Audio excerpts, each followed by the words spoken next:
People are very much sure of the future, and everybody thought that they're going to become rich. In fact, many of them were about to become very poor. The Bank of Japan had been trying to control excessive borrowing since May. Over the next 15 months, it raised the discount rate by 3.5 percentage points. By October 1990, the bears had cut the Nikkei's value in half. Property prices in central Tokyo fell by a third. Japan entered its lost decade. You are listening to Fruitless, a podcast hosted by me, Josiah Sutton.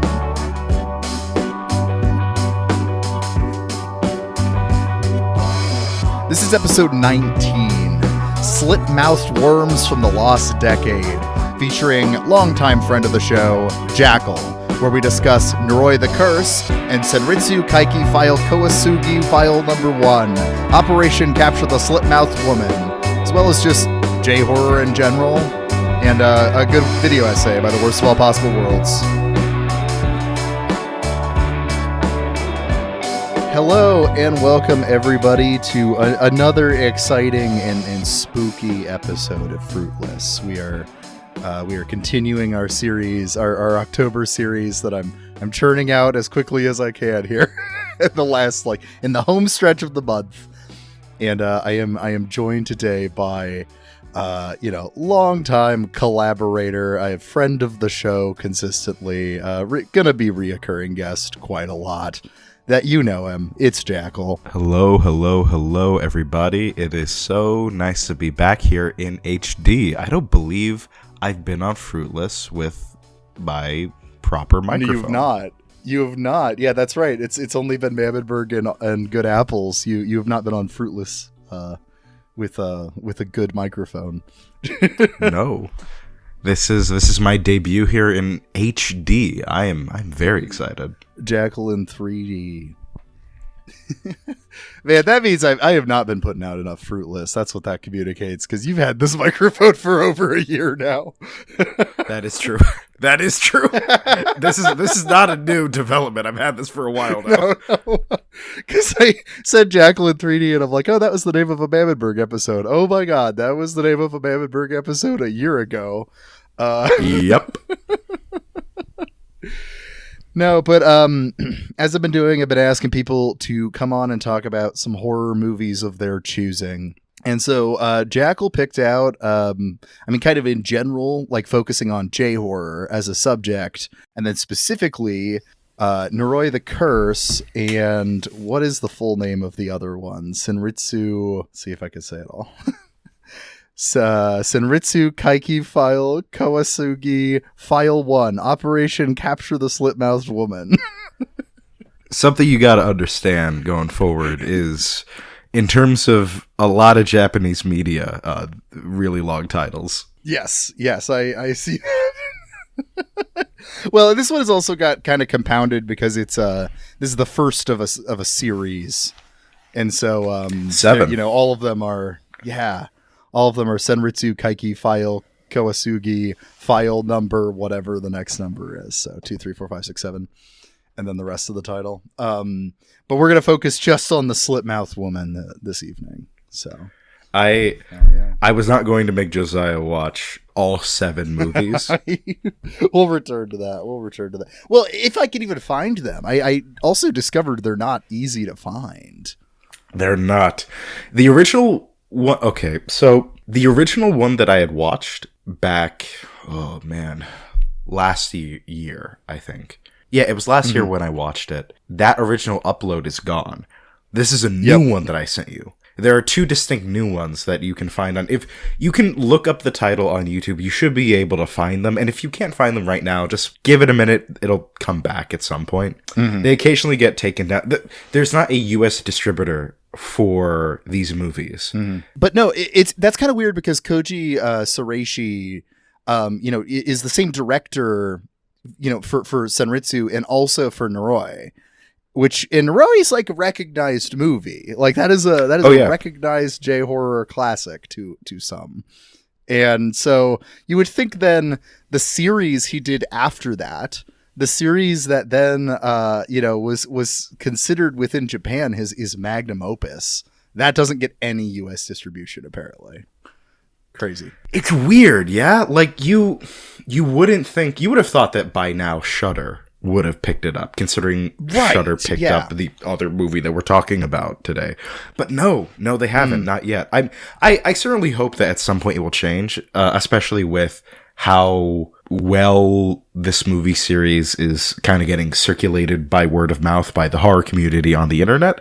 It feels like eventually we will get like an official American release of these movies, right? But it's odd that it hasn't happened yet. Well, it seems like, I feel like some like cult movie, like even just like boutique kind of Blu-ray would be able to find a way to get the rights to do it. It seems like it would be really ripe for that, but I don't know. It's strange. Another key thing to keep in mind is that the translations here they're not official. These are fan. So just keep in mind if we get an official translation, there's probably going to be some differences in terms of on how things are translated and localized into English. Yeah, I could definitely tell that the translation, the subtitles were not being done by a professional. There was some really strange phrasing that kind of felt like Google They were Translate. trying their best. I will not. I will not critique the translator team. These were fans who were trying their best. Trying their best, yes. You can watch these movies even with the fan translation and get the story and the acting down packed outside of a few odd cadences that I don't even necessarily know if are issues of translation or just the way that some of these characters say things. That's also what I couldn't tell, because you can tell there's kind of like a real unscripted, improvisational style being done in both of these movies, actually. And so then because of that, it's hard because, I don't know, is the translation struggling because because the translator just doesn't know this like idiom or whatever, or is the translation struggling because the characters are like talking over each other and just talking strangely? Noroi does not have this problem because Noroi has a official English translation. Now, on top of these two, I also brought, if we're talking J-horror broadly, and then using these to focus on, I wanted an excuse to also bring up a really fantastic YouTube video essay by The Worst of All Possible Worlds. That was back they used to do video essays before they started podcasting, and their video on Kiyoshi Kurosawa's Pulse came out during COVID, and it's honestly one of the best. Just like I would still want to be talking about it right now if I didn't like know them from podcasting. Like it was just it's very good. It is a very good video. It's a very well produced video. I was not familiar with their video essays, and this was the first one that I watched based off of the behind the scenes talks that Josiah and I had about, hey, do you want to do a Halloween episode? Sure. What do you want to do it about? Oh, J-horror. And then you brought that video up about Pulse, and it's really good. It's a very well produced, well written video essay that makes me kind of sad that they haven't done more. Very understandable why they haven't done more, but man, watch it. You'll see it's kind of one of the best video essays.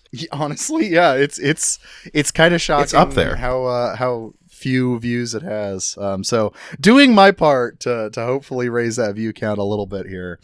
But I think what I really like about the video essay, and I am kind of indebted to them with my thinking about Japanese history, is really them connecting the emotions of the lost decade in the 90s and early 2000s, and really actually kind of onto the present in Japan with kind of post-recession and pandemic era America, and that's kind of a comparison that I think was, I'm sure maybe I don't know if it is unique to them, but it has been something that has stuck with me quite a bit.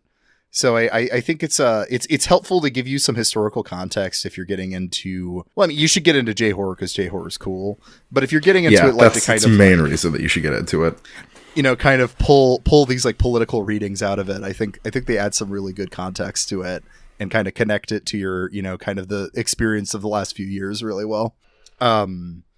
So yeah, maybe I will give that. I'll give some of the context real quick, like the historical context, before we get to the movies, so that they can kind of just like linger over the movies. Okay, I'll do a speed run of this history real quick. Around between 89 and 91 or so, the Japanese economy crashed. It crashed for some, kind of complicated economic reasons that I'm, not really. I don't think it would be worth to get too deep into, but it's kind of analogous to the Great Recession in the U.S. There's some pretty important differences, but on the whole, it's kind of it was based off a real estate crash. And speculative an economic bubble assets. popped, and it led to a daisy chain that resulted in some really, really bad economic and financial stagnation and outright collapse that is still affecting Japan to this day. Yeah, and this is coming off of the 80s, which was the tail end of what is called like the Japanese economic miracle. They had this huge growth in post-war Japan. And, the first half of that growth, that post-war era, they were primarily growing based off exports. And then eventually what they did was they kind of returned to an isolationist approach toward the second half, like toward the 80s. And then they turned all that stuff they'd been exporting, all those consumer goods, inward. And so the 80s is this kind of explosion of consumerism in Japan. This big birth of the middle class as you imagine it in America gets really becomes this force in Japan. And but because of the crash of the 90s, it's a short-lived kind of thing. This also ties up with Japanese business like hiring practices. So when it comes to higher level, like middle class white collar positions, right? Businesses hire, they only ever promote from within. They don't hire outside for higher level positions. So when you get right out of college, there's a really intense process of trying to get hired at a business and then lifetime employment. So you really have a year after college to find what's going to be your job for the rest of your life. Well, the economy's not doing too hot in the 90s. What do? They pause hiring. And it's really hard to get hired again, once you have missed that, that graduating college age. And so, over 1 million young adults just are, what are referred to as the lost generation, were just never hired and are still stuck working, either living with their parents or working shitty service jobs, low wage pay. This coincides on top of it with the video game boom. So there was just this real era of people kind of withdrawing inward. A lot of this lost generation just stuck living with your parents. The game console is here now, so I guess I could just play Sonic all day. It's a really tragic period of history, and it's associated with really high suicide rates, but then also it accelerating the declining birth rate, which is something we still hear a lot about. Japanese government trying to figure that population decline problem out. So you have all this kind of really rough period at the 90s, and right around the tail end of the 90s is the beginning of what we think of as the J-horror boom. This is when Ringu comes out. This is when Pulse comes out. This is an era of these particular movies about loneliness and about depression and suicide. Suicide Club comes out around this time. A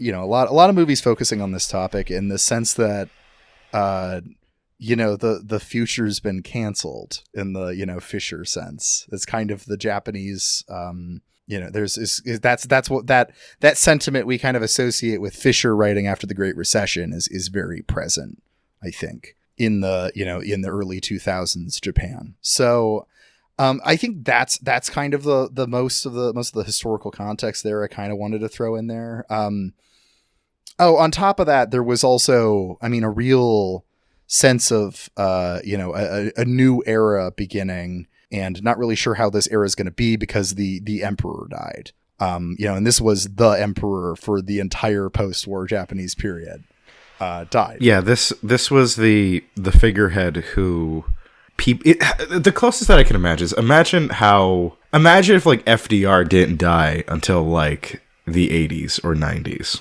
Yeah, and he just kept getting reelected president. Let's go along with that. And then he died. It's like your world shatters. It's a cornerstone of your conception of reality, of just how things are supposed to be, and then suddenly everything's being thrown. Well, and it's being upended. You have that, yes, because that's in 1989. Is when he dies, and it's a really fucking weird era for Japan for a number of reasons. One is because like, the dating system in Japan is based around these like eras that are based around the emperor. So that's what makes it, I think, hard to imagine for Americans, like kind of listening to this or whatever, is like, this represented a real shift. Like it would be represented in like how you write the date. You know what I mean? Like it's a real shift. We don't have we don't name our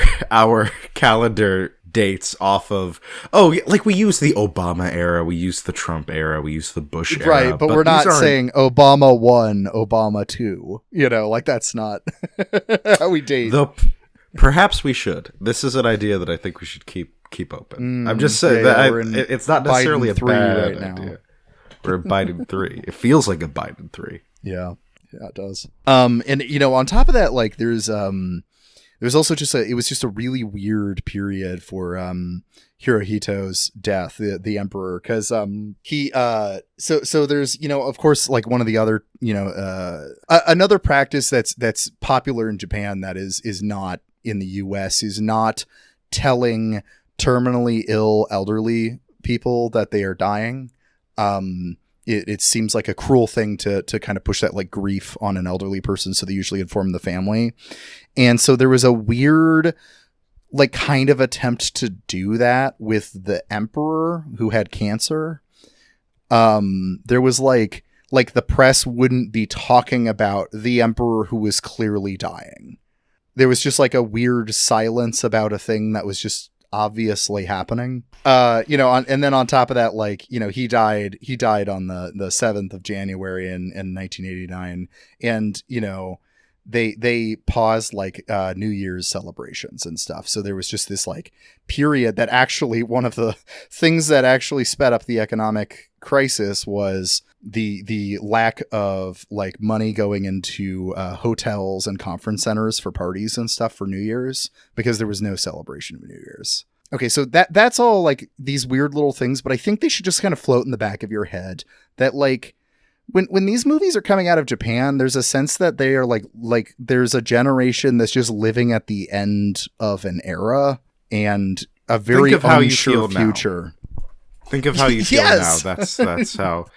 Which of course, like that's the thesis statement of the video essay from the Worst of All Possible Worlds pods.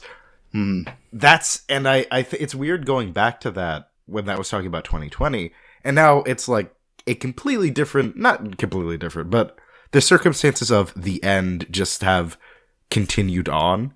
They didn't end, and they didn't really they changed, they shifted and morphed, but it still feels like we're at the end of some kind of era. We just don't know what yet. We are at a period where there is no visible future.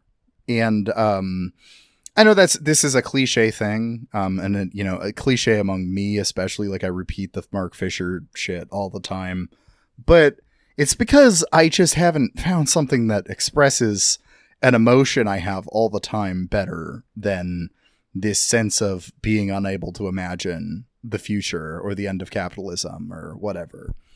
Yeah. So, okay, I think that's enough context to move us into the actual films here. Do we want to start with Noroi? Yes, let's start with, if we're going to be honest, probably the better of the two. Oh, definitely the better of the two. I don't know if the Senritsu movies get better as they go, though, because, They do. Strongly. I've seen people say it's like his magnum opus, so I assume they get better as they go, for sure. Significant. They get significantly better. Even just like the second one, it's like a leap in quality, and then you just keep going until you get to the final chapter, and it's this fucking nuts Lynchian end of the world Kojima-esque. I don't even know how to describe it. It goes from what the first one is to a apocalyptic log. I'm not going to say more. It gets really good and weirder. And that's what Noroi. I mean, Noroi kind of has that feel too. Is that real apocalypse, like kind of Lovecraftian feel to it all? It's man, how do we pitch this movie quickly? So it's a found footage film, which is funny that this month ended up being found footage month at Fruitless because everyone picked found footage movies. I think there's got to been a renaissance of going back to found footage.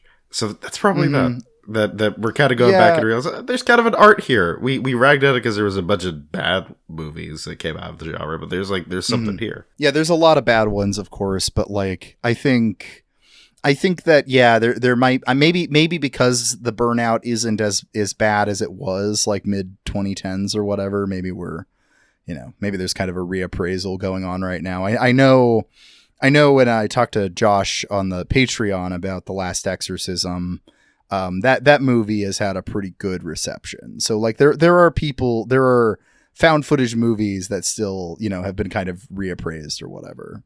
But so Noroi is, it's a found footage movie. It's also it's a little closer to like a found footage documentary type thing. It's more in the documentary style, following a paranormal investigator. And it feels like it's a lot of unconnected threads, and they slowly start connecting in increasingly upsetting ways. Yeah, I forgot how disconcerting this movie can be. Oh, man. Because it doesn't necessarily, just from the way that it starts, you get that... Alright, it's not a spoiler. The main character, the paranormal investigator, disappears. We kind of know what happened to him. It's nothing good. Mm-hmm. No, well, don't worry about spoilers because we'll probably go through all the movies. So then this is your spoiler warning now. We're going to be talking about these movies in quite a bit of detail. If you don't want these details to be exposed to you without having seen them before, please go and watch Noroi. It is on Shudder. It's very good. Mm-hmm. You can find the Senritsu files right now on YouTube. And if you can't find them there, then just go hunting around on Twitter, if that website is still around, or Reddit, or different horror community. Someone will have the links for you. Watch them if you want to. If you don't want to, well, we'll get into it now. Yeah, we're going to go ahead and spoil it all. Yeah. So, but yeah, so there's kind of these, we find out that Kobayashi, the paranormal investigator, he died while working on a documentary called The Curse. And so now we're going to see the footage from The Curse edited with, related stuff, with B-roll when it's necessary, with chunks of TV when it's necessary, which gives it a really unpredictable feel. It feels like a TV documentary. Yeah, absolutely. It feels also really unpredictable. Like when it goes black and then it's going to come back, with something you just like don't know what's going to be next. Like when it starts out, Kobayashi is just investigating, some strange occurrences. This woman's hearing the sound of like crying babies in her home and stuff like that. And, but like just, and you get kind of into that. You're like, okay, yeah, it's a paranormal research movie. Suddenly we cut and suddenly we're watching a television program where there's a group of children and they're trying to figure out if one of them has psychic abilities. So fucking like when you watch this for the first time, it feels like a jump cut that you've gone to a different movie. Yeah, you're like, what the hell? But then you keep watching and things start to tie together, as Josiah said, in ways that increasingly get more disturbing. Yes. And so, we see this young girl, Kana Yano, is the only one who has these like psychic abilities. And she has these like scary psychic abilities.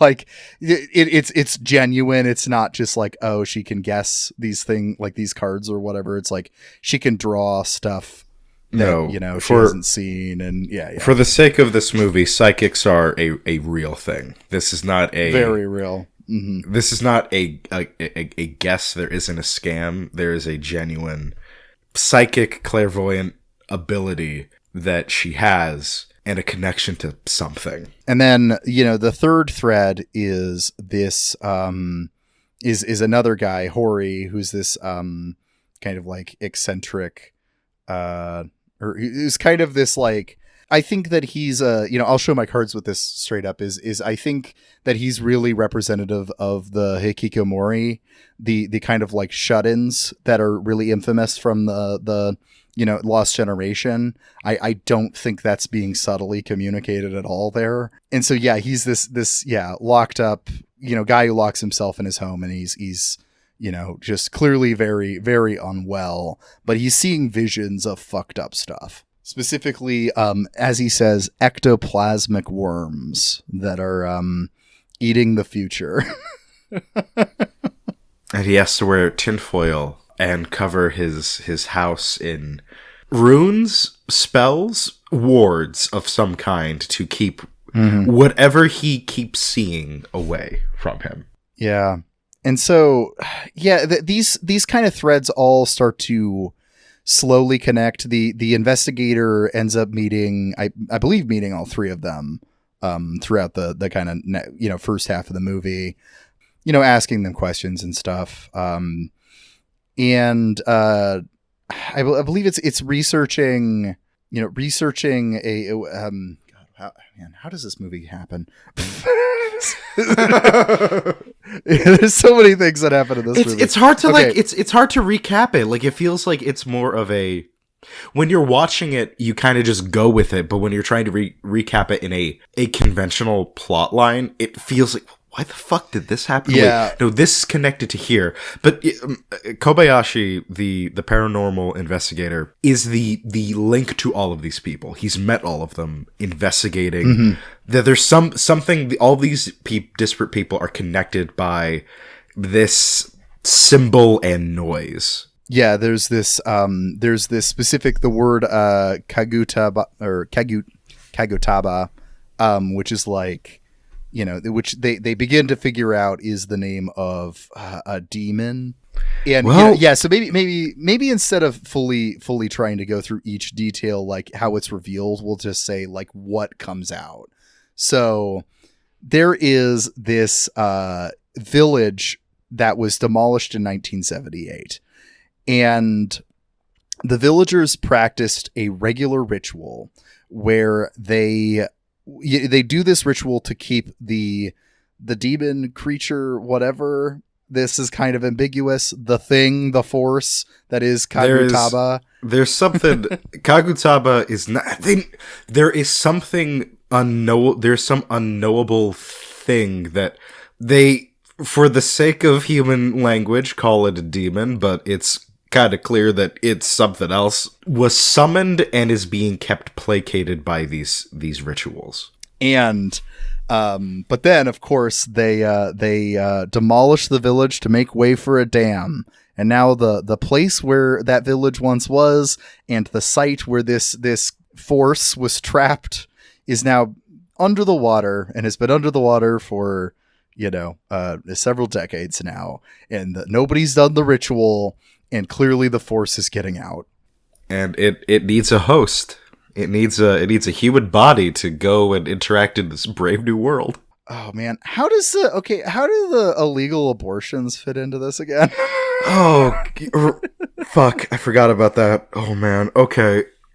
I really do suggest that you watch that if you're still listening to this, please watch the movie. I just watch the movie.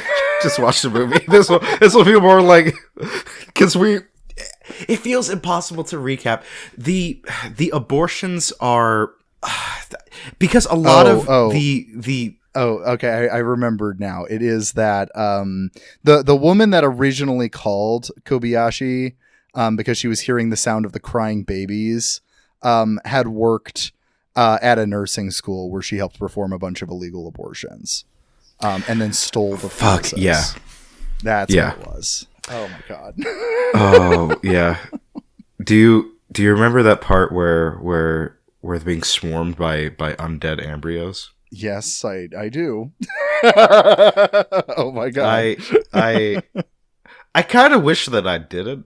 I forgot about that when I first watched this movie like I think a year or two ago, and coming back and watching it again was pleasant in that I enjoy the movie, but also there are some things that this movie does that I didn't necessarily want to be reminded of.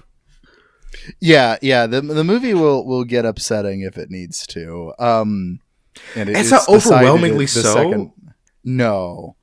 So yeah, essentially they continue trying to investigate this and decide that they eventually need to perform the ritual to kind of put this force back into power, or back into the, underwater.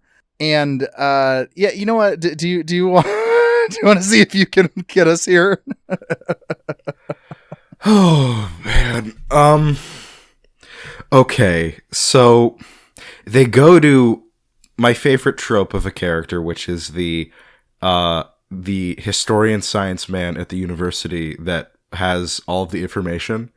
Mm-hmm. And they get the lowdown of, okay, this is what happened. There was a village, something was summoned. They call it a demon, but it's not exactly a demon. It is something otherworldly, clearly, and it's being placated by this ritual, and it hasn't been conducted in this amount of time because of the onward march of mechanization and progress, and shit's about to get fucked. So we gotta go do this ritual. The issue is that no one has ever recorded what the ritual is. They've never written it down. They did record it visually, which was odd. I don't understand why you would record this, but they did. Because they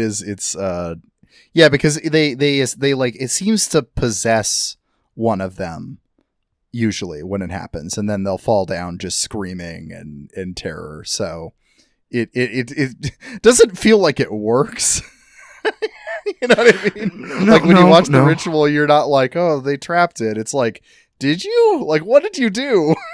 So, okay, so that the idea, so they used Kagutaba as like an assassin to kill people for like enemies of the village, which is, in my opinion, a bit of overkill. Yeah. just slightly. So they find that, okay, this thing is trapped underground. We have to annually perform this ritual to pacify it, or it is gonna get out, and we don't want this thing getting out. So Kobayashi like goes to a archivist, Tanumura. He shows Kobayashi like filmed footage of the last performed ritual before the village was destroyed. So they see it, and that Kagutaba is this fucking humanoid thing with a deformed and asymmetrical human-ish face. So the ritual goes wrong. Yep. The priest's daughter falls. She just starts screaming. We consider that something really bad happened to her.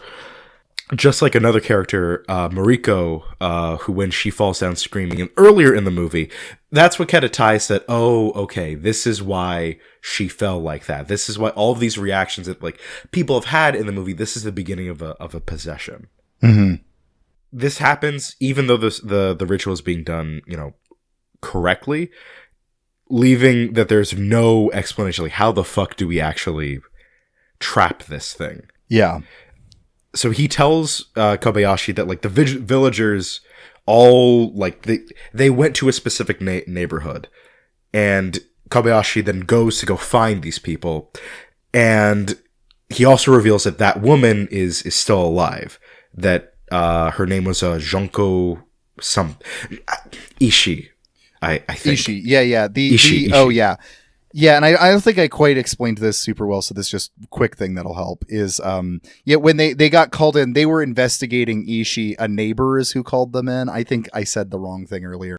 a neighbor called in about Ishii, and Ishii is like, one of the last, like you mentioned, last surviving members of this village, and she's one of the people that is from this village, and she has been hiding away and keeping her young child locked up. So, and apparently she also, was involved in these like illegal abortions and all this shit, and so it's kind of clear that she's gotten really fucked up from doing that ritual.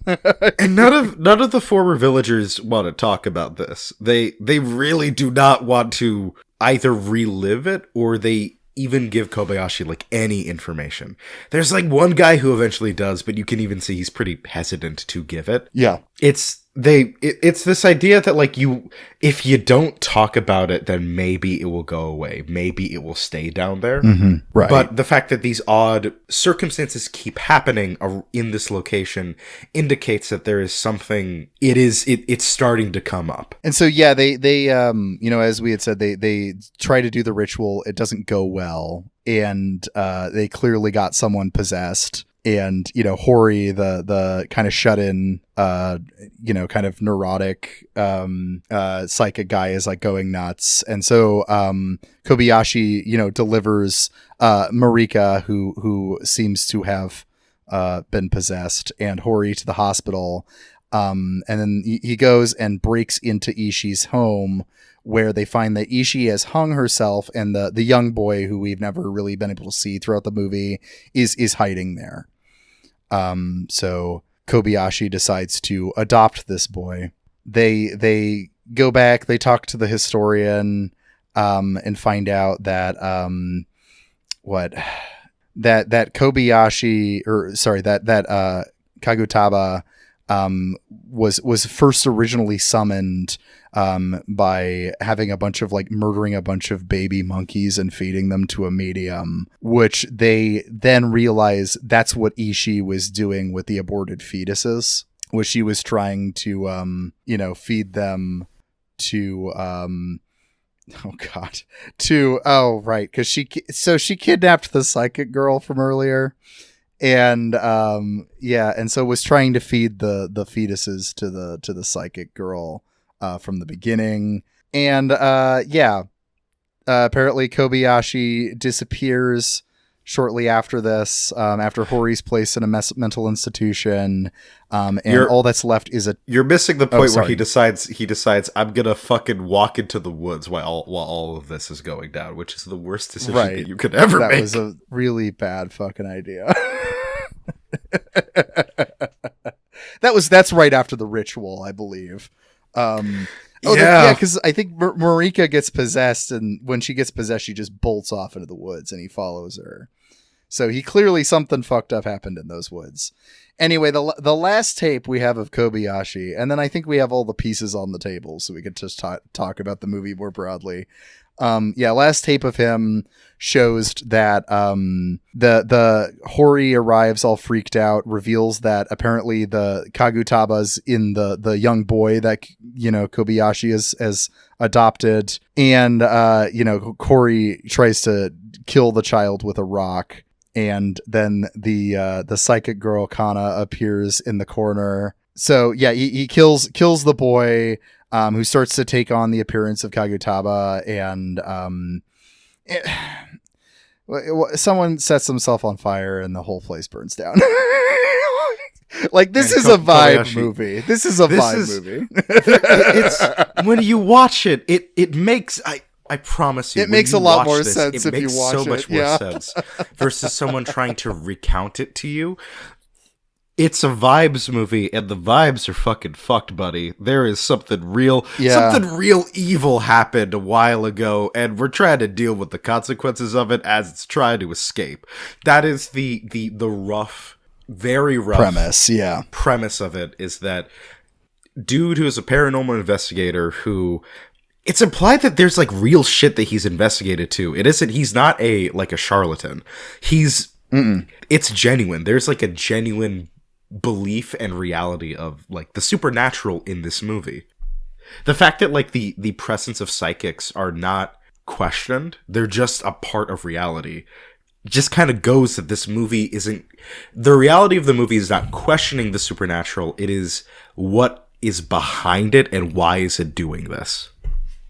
Yeah, because this is something that is in the Worst of All Possible Worlds video, but it's it seems to be kind of consistent. Something Brian says in that, and it seems to be consistent with all the J horror I've watched, which is that in general it just like doesn't waste a lot of time with the whole, oh, is it real or not? As like a lot of horror movies, out of the U.S. that you can think of, especially the last few decades, like a good chunk of the plot is convincing everybody that something supernatural is even happening in the first place, which can be worth it with the plot. I think it like really benefits The Last Exorcism, for instance. That's the big theme in the first film of that.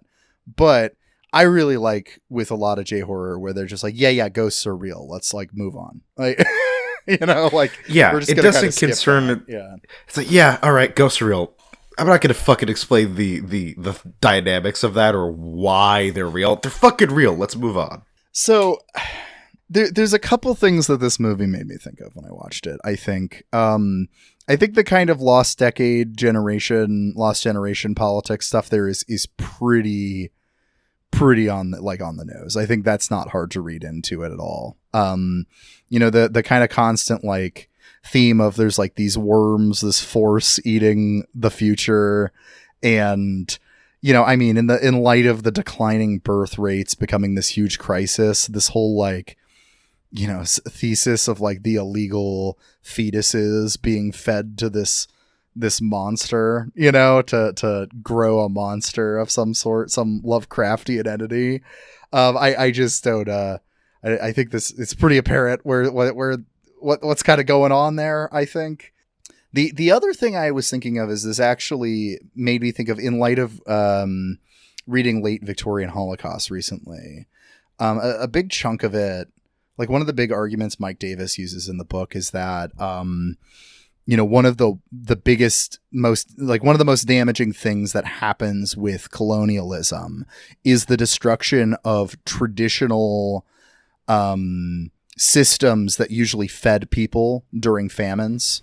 There were kind of these like traditional structures, traditional like obligations and stuff that were often built into a society to prevent a famine from happening. And when capitalism gets introduced, it erodes those institutions and makes the famine worse. I was thinking of that with the notion of this ritual that had been practiced for God knows how long getting destroyed just to make a new dam in the 70s during the real prosperous hyper-capitalist era of Japanese history. And not realizing the forces that are being unleashed by destroying these things ad hoc, just like that, Well, when you put it like that, it's pretty on the nose, Josiah. Well, there's this sense that, like, because of the decisions of the March of Progress made during the 70s and 80s is now coming to haunt the remnants of the 2000s. There's a real listlessness here.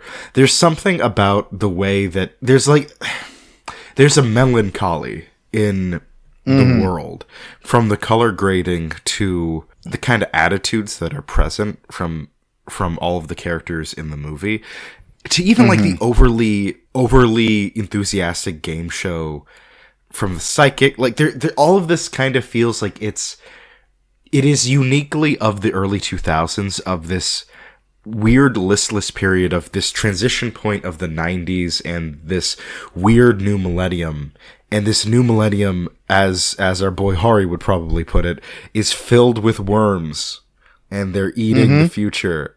And the more that you kind of look, it feels that especially with the end where Kagutaba is out, there is no happy ending in this movie. There's no bittersweet ending. It is a foregone conclusion that Kobayashi and his family die, and this thing escapes.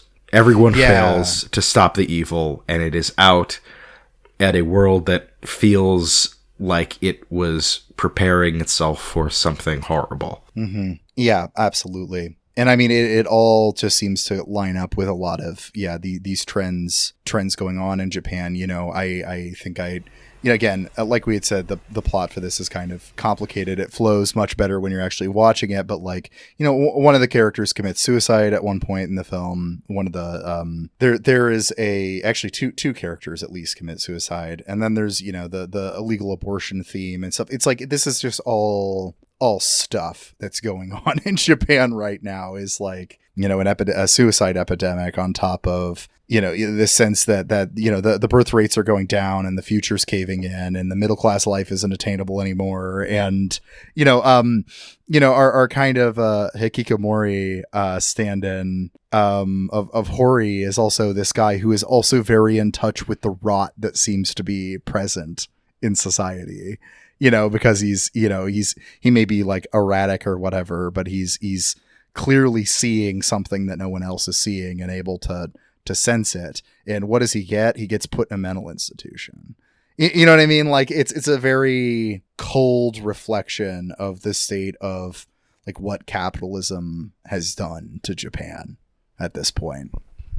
It feels like the soul has been ripped out and there's just a body that is going through the motions while the soul's like screaming for... That's only... I know that some people do not care for Hori in the movie, but I think that that's the point of his character, is that he is screaming at a future that he's screaming at things that nobody else can see, but he can see clear as day, and he's afraid he doesn't know how to stop them. Yeah. Yeah, I mean, he's probably one of my favorite characters in the movie. I think because of that, there's a real sense that, he in some sense, represents the lost generation, which at this point, is like 10 years out of college. They're in their between like late 20s to early 30s at this point. And they have, been stuck and locked up and, stuck working shitty jobs and whatever. And they see the shit that's going on right now. And everyone else kind of feels like they're cold. And, even like I know this is just kind of run of the mill for a lot of J-horror, but actually everyone acknowledging the magic is just like, oh yeah, that's true. Kind of fits into this too, where it's like the world's crazy and everyone's just acting like it's whatever.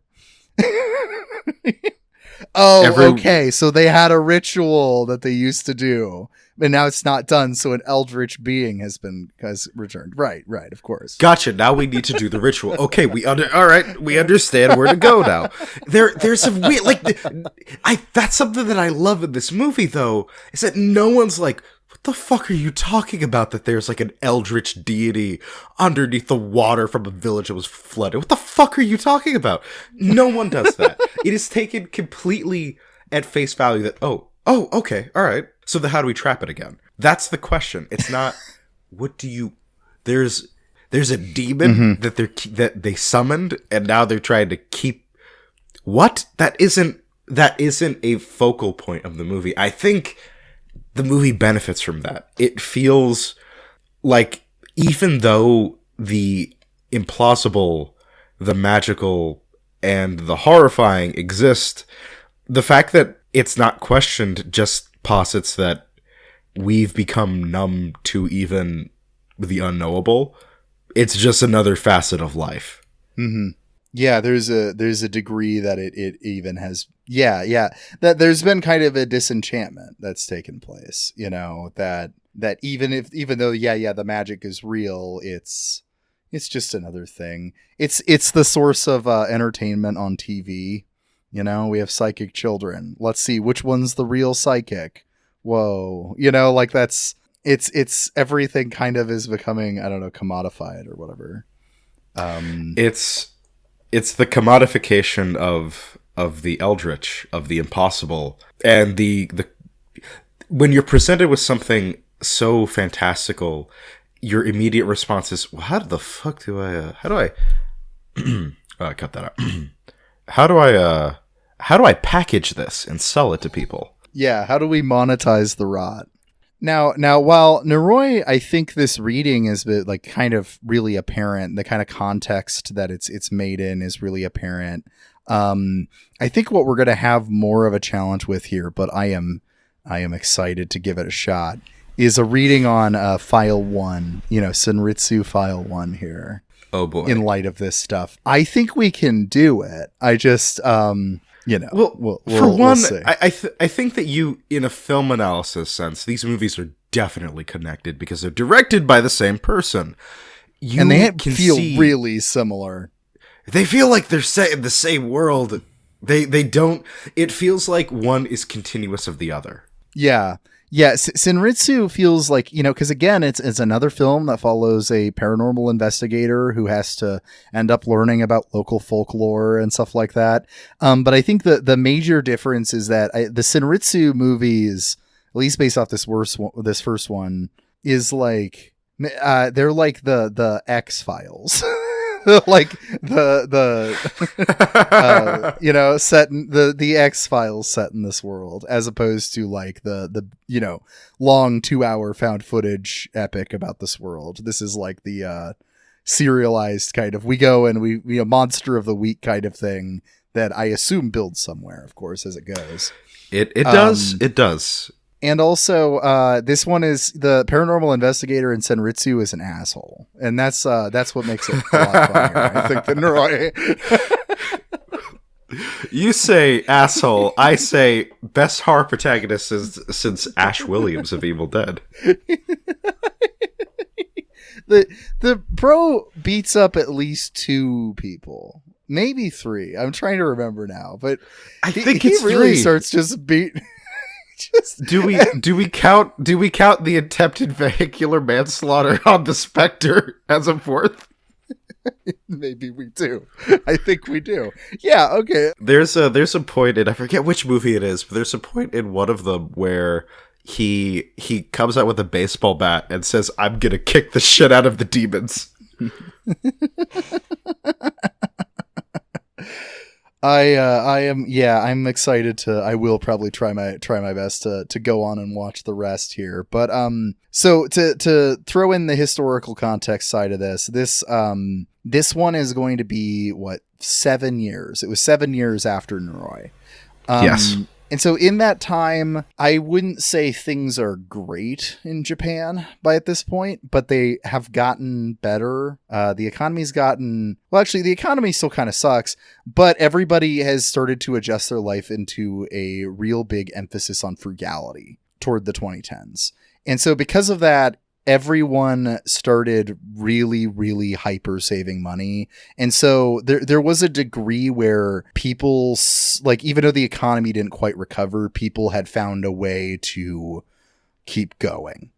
And so it was kind of, the new normal had been accepted to some extent. And the solution to the new normal is, look, you're not going to be making as much money, so we're just going to save and recycle everything we can. That's kind of the cultural shift that takes place over this next 2 decades here, or next. And your employer has no obligation to you. There's this job, the job that you find is not going to be the job that you have until you retire. That is the reality now. Is that, well, it's gigs now, not quite the gig economy, but there's a feeling of impermanence. I kind of like maybe. We'll see how that kind of affects how we look at this movie then, because there's there is kind of a tonal shift between these 2 movies that I wonder what can be kind of reflective of that. Let's see here. So our little duo here, our X-Files duo, paranormal investigators, are going out and they're investigating trio. Don't forget sighting. The cameraman. Don't forget Toshiro. Excuse me, I forget about the cameraman. Because he's behind the camera, so he becomes much more present in the later movies. We'll get to those at some point. That would be fun. I would like to return to these. So they're investigating this video of the slit-mouthed woman that these two guys had taken this video of a woman in a mask who seemed to be talking to herself or whatever, and they kind of, were looking at her. She looks, and then she sprints way faster than can be humanly possible at them. They take off running. And so our paranormal investigators go and they run a few experiments where they see how fast they can run. They like try to recreate the footage and see how fast they can run to see just how fast this apparition was running, which is very funny, actually, thinking back on it. It's also that it's the way that the actors are playing it. It's so real in it feels like it's an early 2000s YouTube video that you just kind of find. It's like, what are these dumbasses filming in the middle of the street? That's how it feels, but it doesn't feel fake either. It's scary, but it's definitely more comedic than Noroi. Yeah, absolutely. And I mean, just like, there's a degree that it feels like an early 2000s YouTube video of like some guys that had been watching Mythbusters or something and had kind of like decided to make videos loosely based off that vibe. That's kind of like how it feels in this beginning part, because they're testing how fast the running can be done and stuff. It's we should probably mention that what they find, the Slit-Mouthed Woman, is a very well-known urban legend in Japan. Probably, at least, I think, the most well-known urban legend and yokai that you find in Japanese media. That's right. And also, I don't. This is according to the movie. I don't know if this is true, but it was specifically really popular in the 80s, which, I don't know what to do with that information, but it's interesting. Anytime a date appears in a movie, I apply way more significance, I think, than I should. Well, it's because that was roughly that is the earliest date that it was put in print. Okay. But it'd been around before then. Yes, you can find depictions of the Slit-Mouthed Woman in like the early 19th century. Mm-hmm. That's how like ingrained this figure is. We don't know, like, it might have the earliest roots that they have is like dating back to the Edo period. Oh, okay. So it goes from like the 1980s is when it was first put in print, and it becomes more popular from there. And like most urban legends, it just continues to grow more and more and more. And of course, how the character is depicted in media such as manga, movies, video games. From there, just further emphasizes this figure as like a central part of just Japanese urban legend. So to sum it up, the Slit-Mouthed Woman is a mutilated woman who during her life her mouth was slit from ear to ear, and she has a mask that's covering her. She comes up to you and she asks, "Am I pretty?" And if you tell her no, she will kill you with scissors. And if she takes the mask off and she asks, "How about now?" If you say yes, she takes off the mask off and she says, "How about now?" If you then say no, she will cut you in half. And if you then say yes, she then will make you pretty like her. There's really no winning in this situation.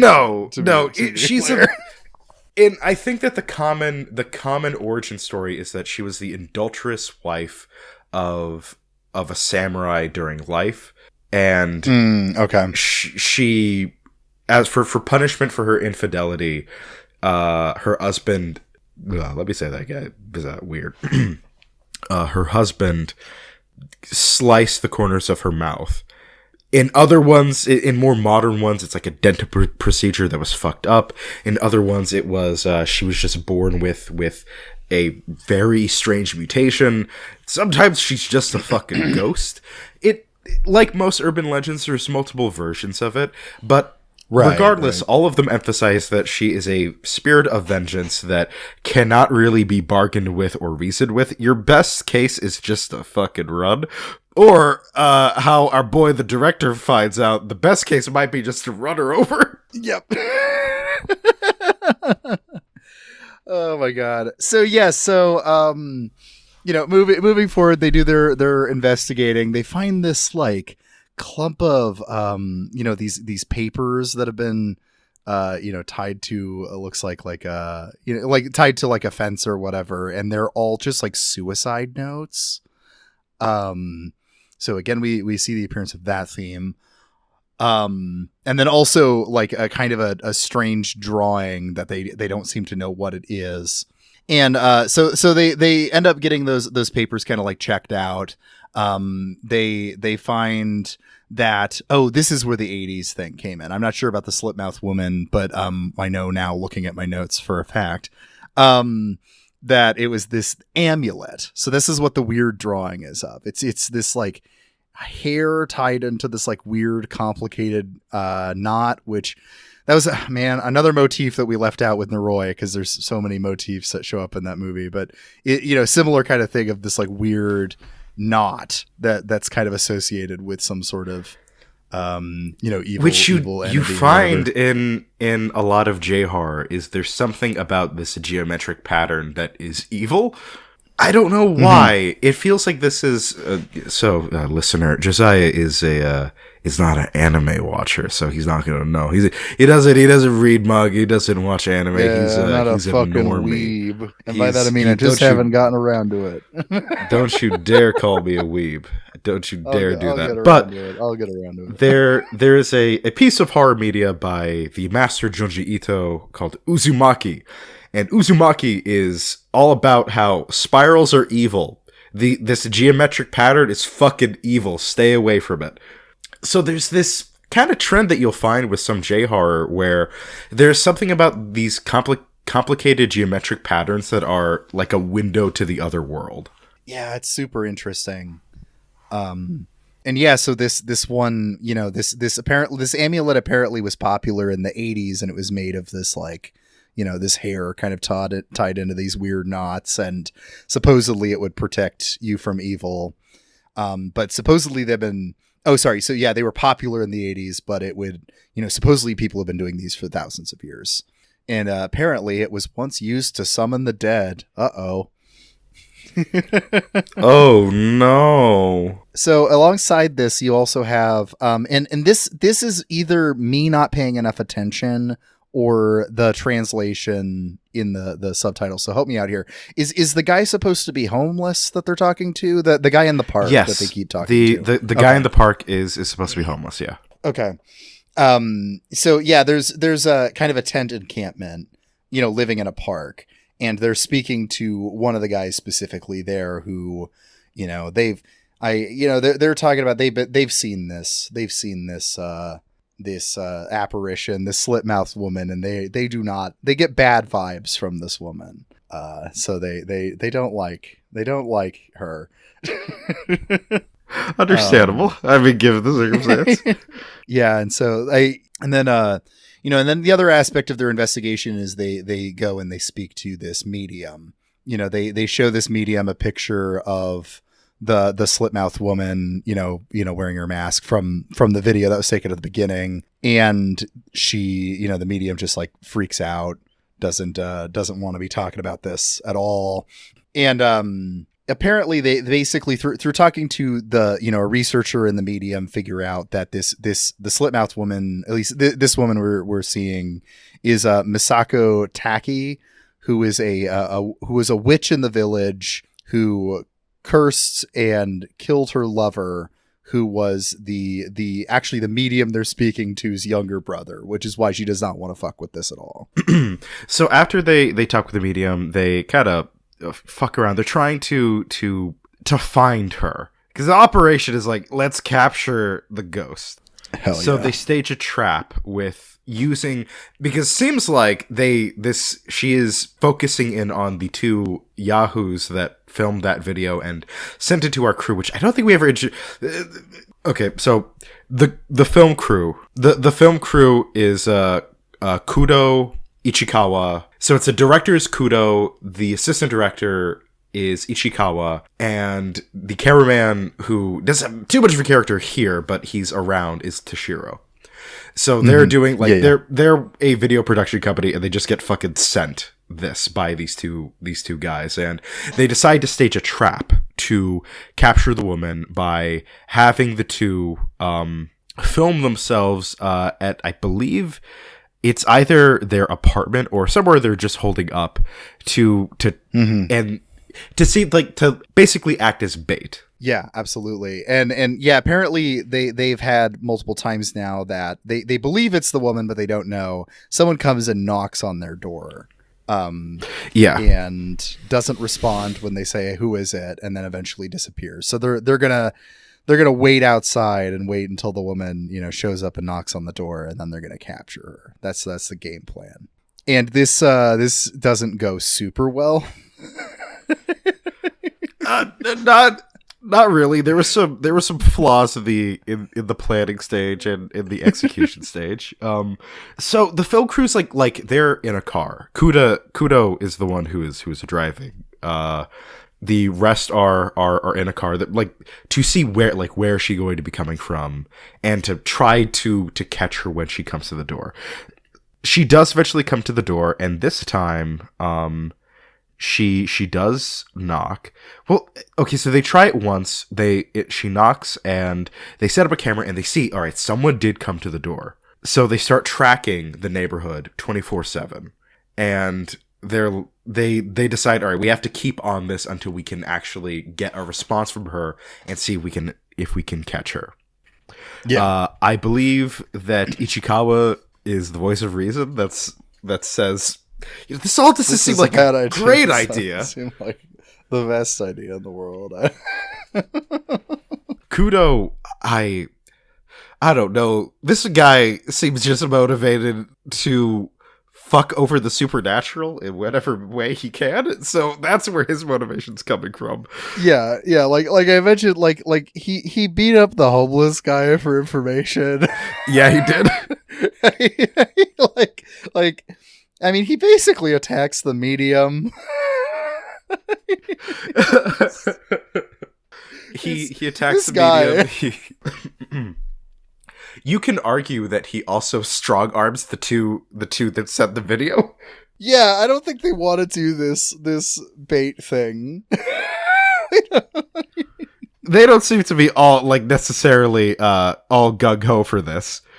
So after they see, okay, no, this thing is coming for them and knocking on the door, they go around and fully scope out the neighborhood and decide, all right, this is where she might be coming from. This is where we could drive from. She'll be coming from here. It's a weird operator style way of trying to catch a ghost. And so after a few days of doing this, with no success, lo and behold, the woman does in fact arrive and does her thing. She comes up and she knocks, and the two inside try to ask, try to get her to say anything, and she doesn't say anything. And then one of them gets the smart idea to say, since they had figured out, of course, through the research that this woman used to be Misako Taki. This guy goes, okay, Misako, is that you? And then, kind of taken aback, the ghost replies, yes. Slit-Mouthed Woman replies, yes. And he goes, oh, I don't think you're Misako. Great idea, man. Antagonize the ghost. Yeah. And then suddenly, it's hard to tell exactly what's happening, but you see from this, the footage that's happening, that one of them seems to be getting, pulled toward the door. Clearly a force is trying to get him to open the door, and he's trying to fight it. She's hovering her hand, and the implication is that she's doing it, that she's trying to force him to open the door. Mm-hmm. Yeah, she's possessing him or something. Yeah, and he's trying to fight it. So, realizing like they're, so the three outside, of course, are Kudo is on the phone with them and hearing them screaming and panicking. And so the only thing he thinks to do is to honk really loudly and see if that draws the attention of the ghost, which does distract her. And she comes up to the car. And so my boy Kudo hits the ghost with a car. And she doesn't disappear, by the way. He hits the ghost. She goes down. It's clear that this isn't pleasant for her. It's not how you usually handle this, but apparently it was unexpected. But yeah. So she like goes down for a second, and everyone's like, "Oh God, I think we killed her." And then she pops up and looks scary as shit. So you got your little jump scare, kind of. She gets up, and I think Kuda decides, I guess I just have to run her over again. Well, no, he doesn't do that. No, he does something even more buck wild.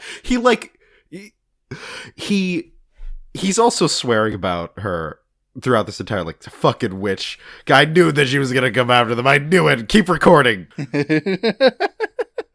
Kudo, my man, my boy, after seeing that running over the ghost did not in fact work, decides he is going to park the car, takes out a baseball bat, and says, "I'll be back."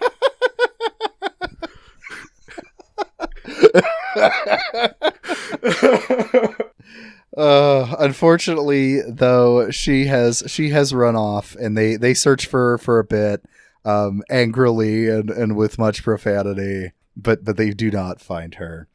And a little pop-up, like a little bit of text afterwards, tells us that one of the guys that was in the apartment disappeared shortly after. So the final little scene of the movie is they talk to the landlord and are able to go look in the apartment, and they find that inside of the apartment is the amulet, that like hair amulet we'd been talking about, except it looks like it's 5 of them tied together in kind of like a swirling pattern.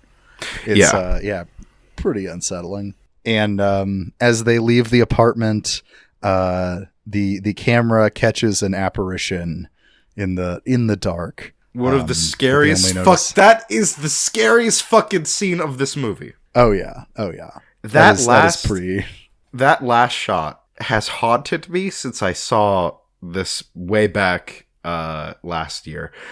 To paint the picture for both Josiah and for the lovely listener listening in, I was in a very dark room in the middle of the night watching this, and then that scene happened, and it was raining outside, and all of the lights in my dorm were off, and no one was in the dorm with me. All my roommates were gone.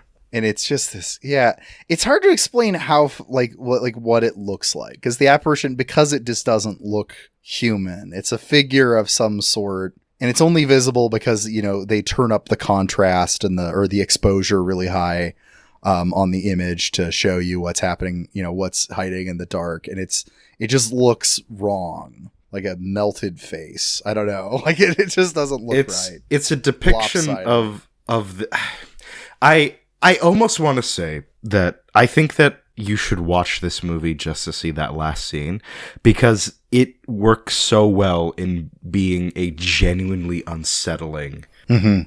Not just it's the fact that it's that she's there anyway. Both that and then her true form that just rides through your skin, man. It is scary. It's stuck with me. It's extremely well done. Yeah, it gets me wanting to watch more of these movies too, because if there is a general theme to like story kind of ongoing with all of them, I want to see where it goes. I did send Josiah a picture of what this depiction of the Slit-Mouthed Woman looks like. Josiah, would you like to paint a picture of how she looks? Oh my God. It's, so it's a woman in like a kind of a trench coat and skirt, but the more notable thing is that her face is fucked up. So it's like sideways, the complete opposite, like the opposite direction it should be. You know, it's sideways looking forward. And then the mouth is running down the neck. And this like long stretched out neck that has a long mouth with many teeth going down it.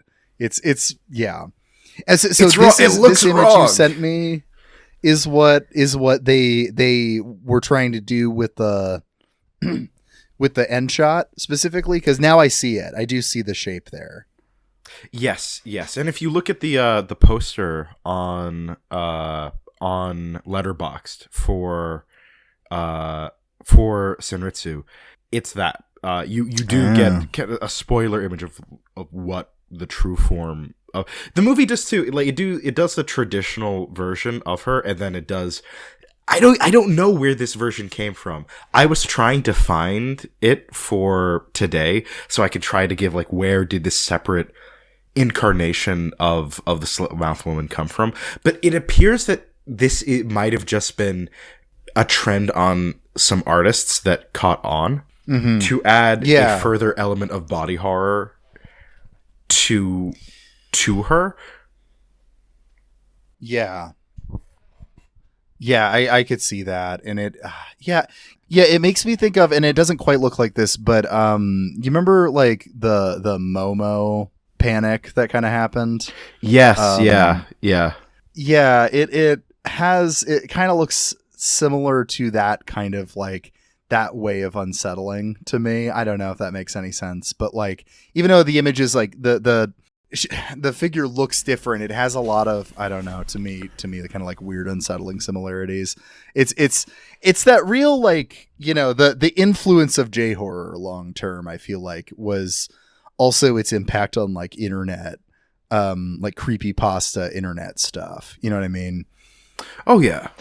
I don't think that we would have the modern form of internet horror without J-horror, without The Ring, without like J-horror media coming out of Japan in the late 90s, early 2000s. The way that we conceive of like the scary child has been a thing in Western media, but specifically like the long-haired long ghost black girl hair. Yeah. That's an archetype in the US now. And it's now just become an archetype of the broad internet. All of these unsettling... It's like the rise of you know, globalism, this interconnection of cultures. When the advent of the internet came, you had different cultural identifiers of horror and terror begin to mix together to form what we would have through the early 2000s, and where internet horror has kind of gone now, which now we're kind of seeing the trend of analog horror. But for a while, the biggest trend in horror was, in terms of the internet, was the creepypasta. Well, and you know, I think even the analog horror has its precedent with J-horror. I think that in part that it kind of comes from that, because if you think of not the like rest of the movie of The Ring, but just the videotape, like just the VHS tape in The Ring, and like what you see in that. Like I think that kind of like fuzzy VHS-y feeling kind of horror, I think that's got a real influence, that kind of, I don't know, grainy, weird analog look. It's something about, you know, that there was that the idea of the supernatural interacting with the mundane, and especially mundane technology and outdated technology. Like there's something about it that there's a permanence to it, that it's the physicality. We have seen, you know, internet horror that is purely based in the internet, that has nothing to really do with the horror of the analog. You see this in horror stories that came out during the roughly the early to mid 2000s. Yeah. No, go ahead. Cut me. Well, I think we've seen kind of a resurgence of the pure online, pure in the computer horror since kind of mid 2010s and then also after 2020 with these like, these are not good movies, but like the found footagey type like screen recorded ones like Unfriended or, you know, like those kind of movies. Like there's been kind of a resurgence of this like trying to make ghosts on the internet, but I really feel like it hasn't been done quite better than the J-horror movies yet. I will love to be impressed with something else, but I don't know. I haven't quite found something that's like, what if ghosts are on the internet? That's quite unsettling as like the images in Pulse, like on the you know, monitors throughout it. I don't know. Yeah.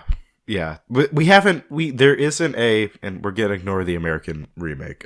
There hasn't been like an American Pulse that has gotten that same physicality and just sheer. I haven't seen a movie imitate the feeling of being up late at night scrolling the internet and seeing something that you know that you should not have seen. Yeah, like I have not found many movies that give me the fear that I had as like a 12-year-old in seeing like the This Man image or something like that. You know what I mean? Like those things just haven't quite bridged over to film well. And, you know, aside from like we'd mentioned, like Pulse, I can't think of a lot of movies that give me that same feeling, which I think is a bummer because I think that so much of our lives are lived online that I feel like we should be able to comment on that medium, you know. You would better think, than and that's an interesting conversation on its own as to why do we have that difficulty in terms of storytelling to incorporate the internet the way really that hard. It seems that we've incorporated analog media. Yeah, there is something I don't quite know the reason. Like maybe you could do kind of a boring Mark Fisher reading or whatever, that it's like the inability to like, you know, see the future really.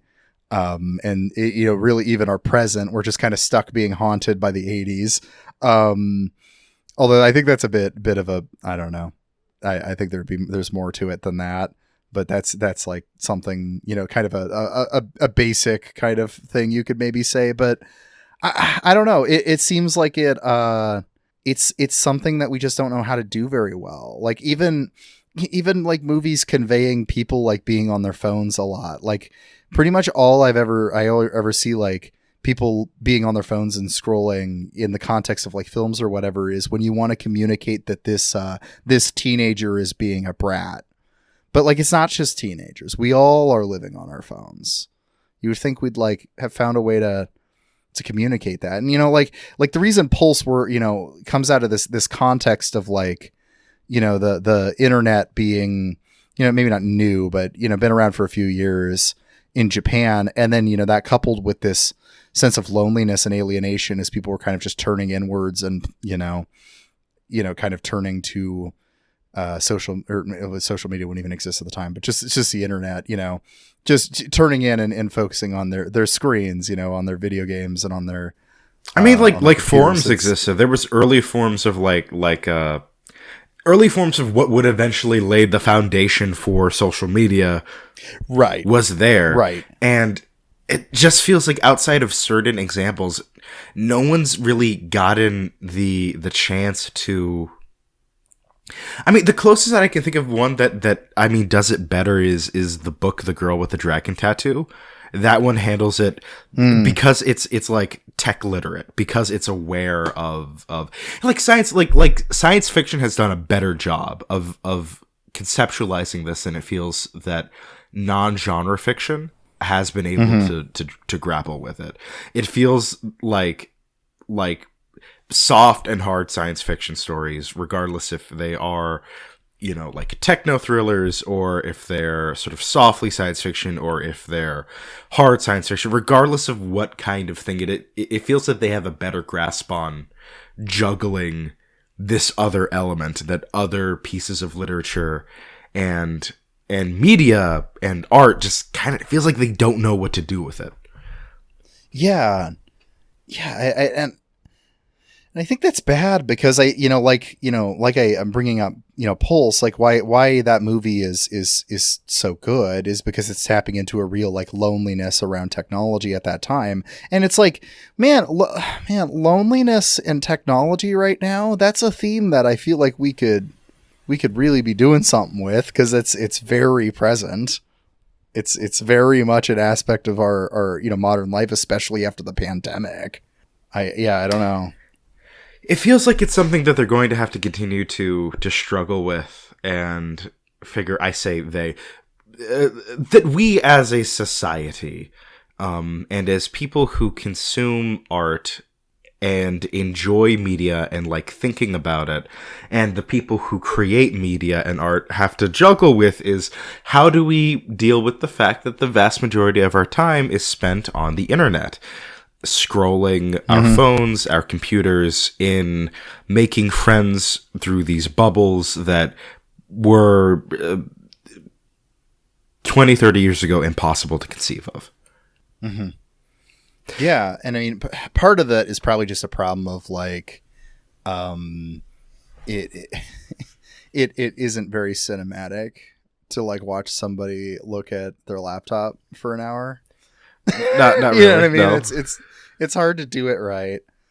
You could write it. Right. You can. Yeah. If you've ever read the book Amygdalatropolis, that book is primarily like forum posts, like fictional forum posts, and that works because it's in print. Same with this other book. I forgot what it's called. It deals with it's a murder mystery. Oh, I'm blanking on the name.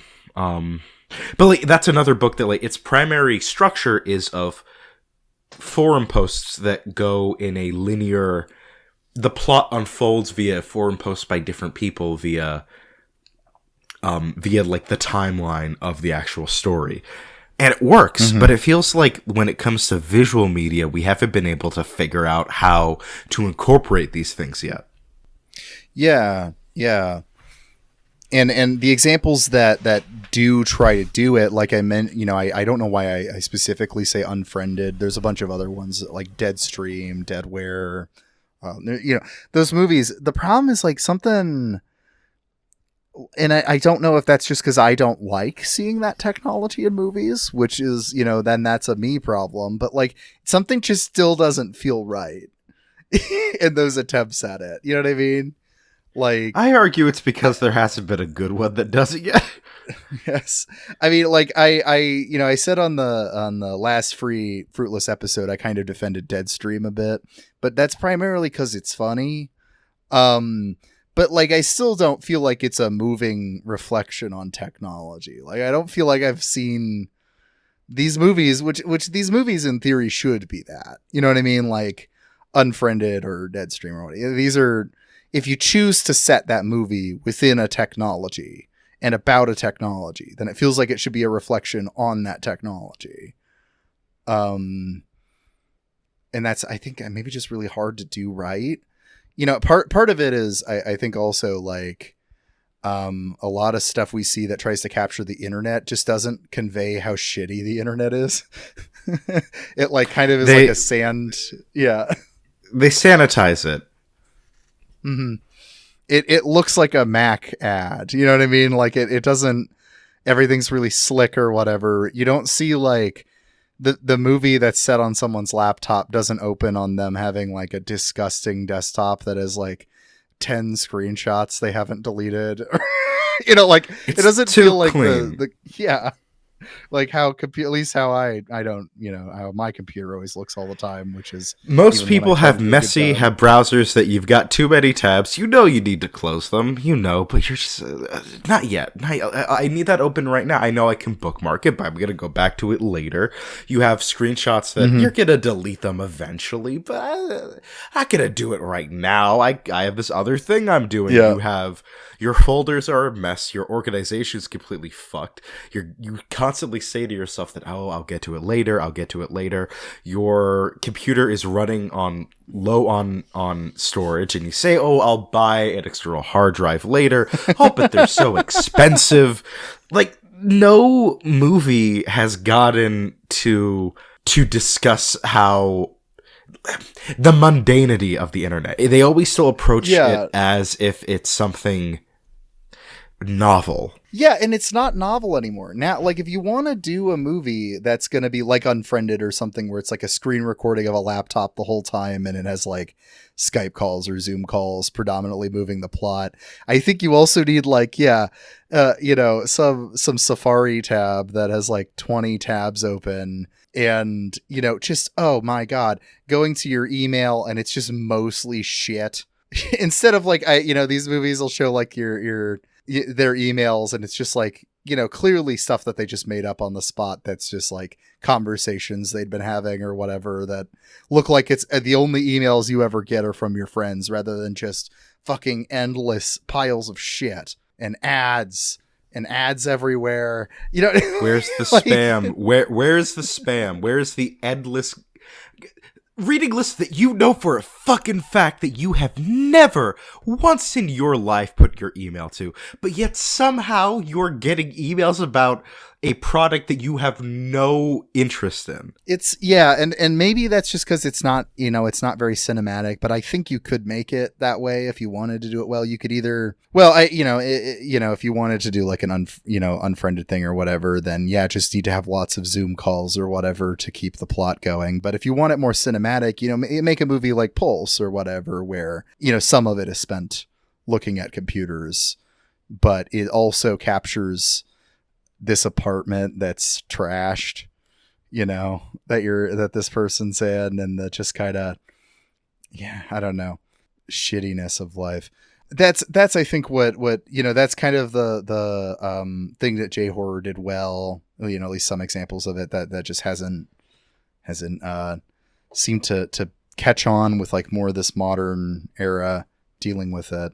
That being said, I'm trying to think how to bring us back to Senritsu because this has gotten pretty far from Well, Senritsu. I think that Senritsu does it. It's the X-Files. Senritsu is, despite it being in the 2000s, it still feels so heavily analog. Yeah, that's true. And maybe in some sense it's capturing this shift that we're talking about, where it's still just it isn't quite able to catch up with, like, it still has to have this like kind of shitty digital camera and stuff like that it's when it's doing these found footage aspects, as cameras were starting to look pretty nice in 2012. You know what I mean? Yeah, so maybe there's a degree of that it's holding on to the analog style, even though the analog style is like falling out at this point. I don't know. It's kind of interesting. Yeah, I don't have any sort of specific political reading of Senritsu, though. I think that there is the themes of like loneliness, of economic deprivation. You have the homeless camp present. I think that's, that's there. And the suicide notes, I think, speak to, that this kind of stuff. But I think maybe if you wanted it, it would also be a sense that everyone does feel really kind of, I don't know, alienated. Like the apartment that the two guys live in, it seems to like not have any rooms. Like, it's very oddly shaped. It's like a shitty apartment. It is the weirdest looking apartment I've ever seen. It feels like a warehouse that was just converted into an apartment last week. Yeah, it looks like it's the hallway into an apartment and then the living room. And then that's it, though. Like, there's supposed to be more, but then the beds are set up in the living room.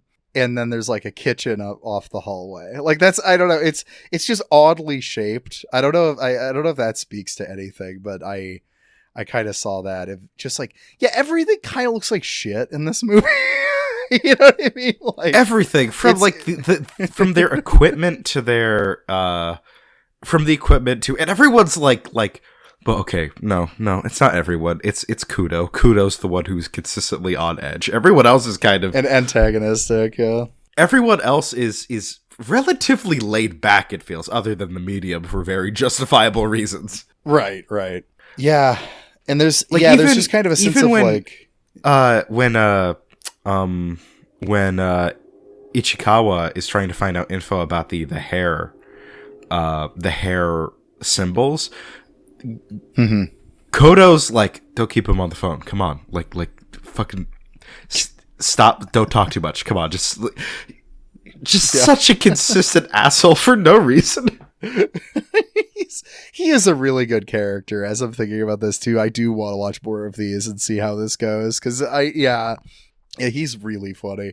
One thing this is also in Noroi too, but was just interesting is, I realized I have no conception of Japanese profanity at all, like what's considered profane or not, because people would be talking and then I could hear in both of these movies, they simulate like, TV or whatever. And so they bleep out swear words, but the subtitles, I would be like, what fucking word in that got bleeped out? Like like which word of this was has an offensive variation in Japanese. Like I don't know, like it was kind of obvious when talking about Hori, I think maybe it was Hori, so they kept calling someone a psycho, and then whatever the word for psycho was getting bleeped out, and so I assumed that made sense. I was like, okay, I'm assuming there is a offensive way of saying that. I mean, arguably some people would say psycho is an offensive phrase already, but you know what I mean? Like it apparently there's a more culturally considered offensive way of saying that. But like during Senritsu, I would just be baffled at what exactly Kudo was saying, because the translation would not seem that offensive, but from everyone's reaction and from all the bleeping, I knew that he was saying something fucked up. See, in my opinion, just that getting makes translated. It makes it a better experience because you just have this feeling that this man is constantly antagonizing and swearing at every person around him. Yeah, because like you don't like, I don't know what it is that. Yeah, I don't dislike this. It's just a very funny like. Not knowing Japanese, I think adds kind of a weird feel to this movie, because like he's, the subtitle is just saying like, we have to go over there or something, but like it gets bleeped like 3 times. You're like, what the fuck did he say? I truly wish that we get an official translation someday soon, because I really want to know what the fuck was he saying that needed to be bleeped out. Oh man, God, I love Coda. I could talk about him all day. There's just I have never seen a horror protagonist that his reaction to the fucked up weird shit is, I'm going to try to fight it. You know what? One of the few examples I could think of is one of the later Paranormal Activity movies. I think it's the marked ones. That's true. Yeah, it's one of the only Paranormal Activity movies where somebody gets a shotgun. Like, we're gonna shoot this ghost. Like if Japan did not have its very extensive ban on firearms, it feels like at some point in this movie, Kodo probably would have just pulled out a shotgun. Yeah, honestly.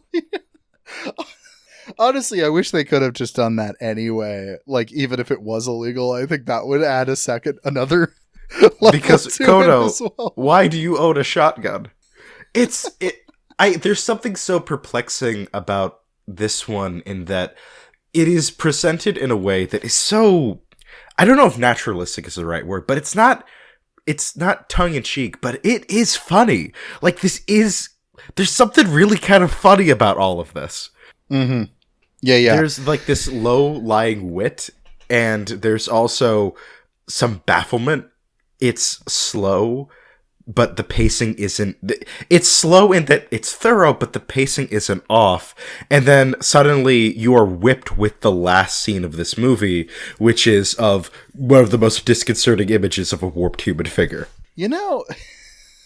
Yeah, and you know what? Some of the thorough kind of repetitiveness of it becomes funny itself too. Like, I will say, them doing the experiment, it drove me nuts, but it is really funny with the running, because it would just be like replay, and then it would just replay it in slow motion. This does not need to be here. That happens so many times throughout the movie, where there is a slow motion replay that does not need to be a slow motion replay. And that has to be on purpose. It has to. Oh, I think that he's very aware of what he's doing with it. It's almost like if you did an American remake of Senritsu, it feels like it would be a commentary. The easy thing to do would be just to make this a commentary on like ghost hunting shows. But this isn't a commentary on ghost hunting shows. Is the thing. Yeah.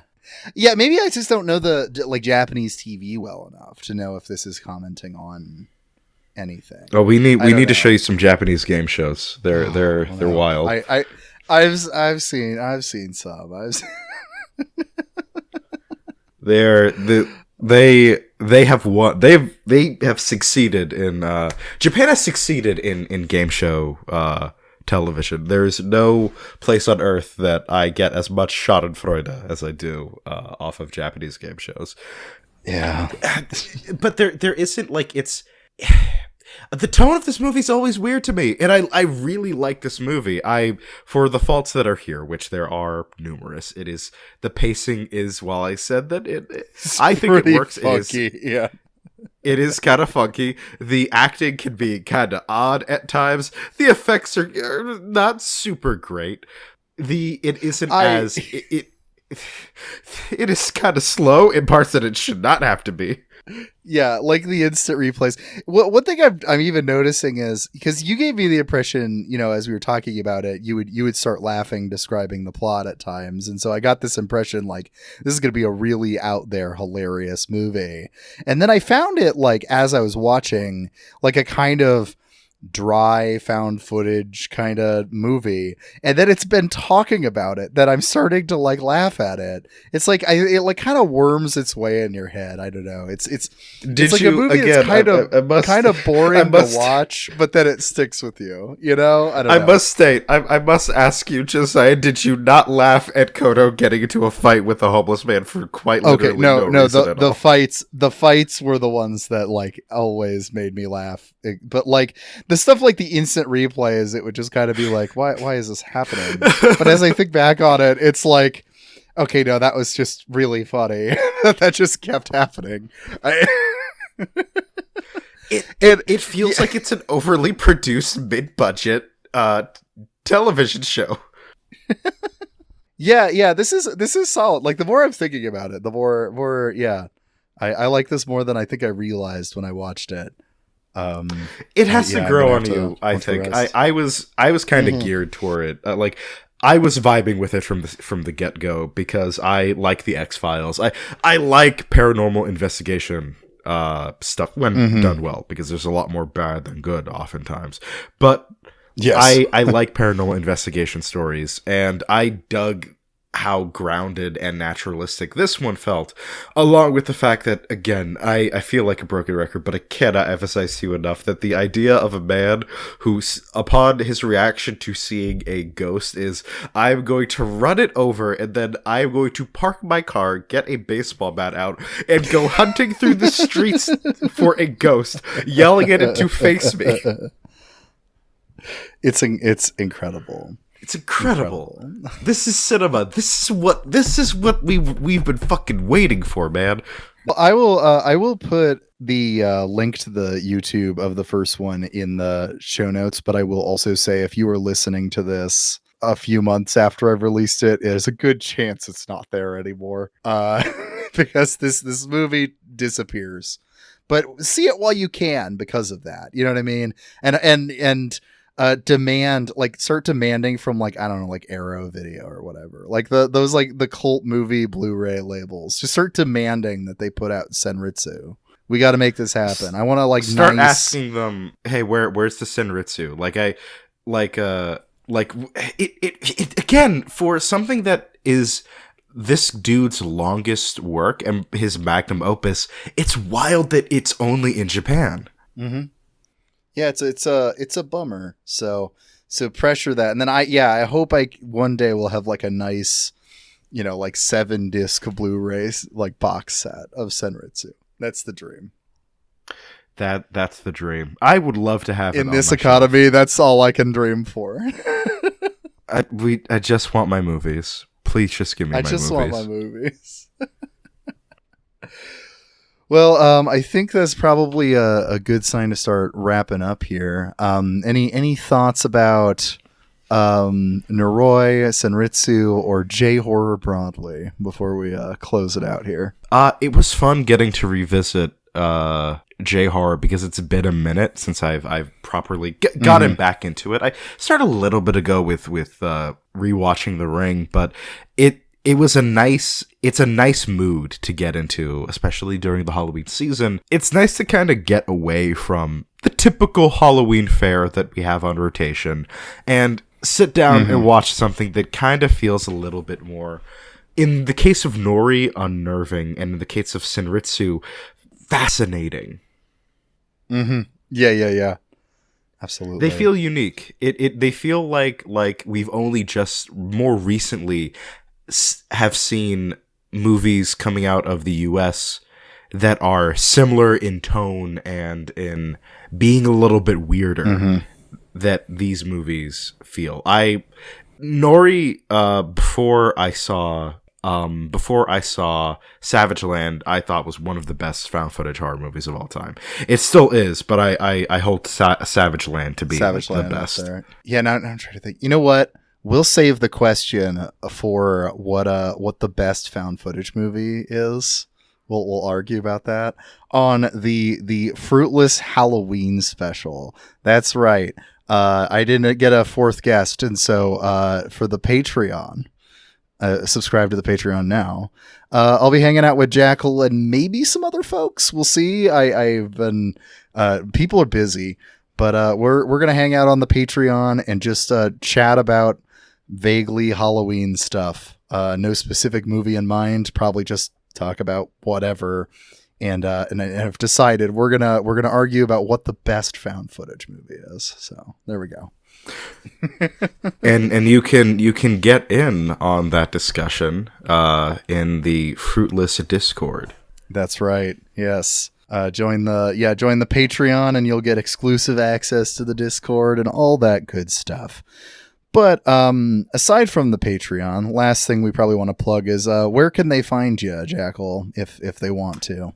Well, if you want to find me, I do 2 podcasts with this lovely individual here, Josiah. Yeah. I do Mammonberg with Josiah, along with our other fantastic friends, Phil and Finch. And we also are doing a Law and Order show called The Good Apples with Josh and Chimera. And that is I don't know, I haven't talked about that much on the Fruitless, but you guys should check that out. It's been a lot of fun. It has. I'm still very critical of Law and Order, but man, this show, when it knows how to write a good episode, it's a really good episode. It's really good. It is. Yeah, that is the tension of the show. Fundamentally, is disagreeing with most of its politics, but also admitting that it is damn good TV. All right. But yeah, so thank you everybody for listening, and enjoy your night or day or whenever the hell you're listening to, and I will hopefully see you on the Patreon.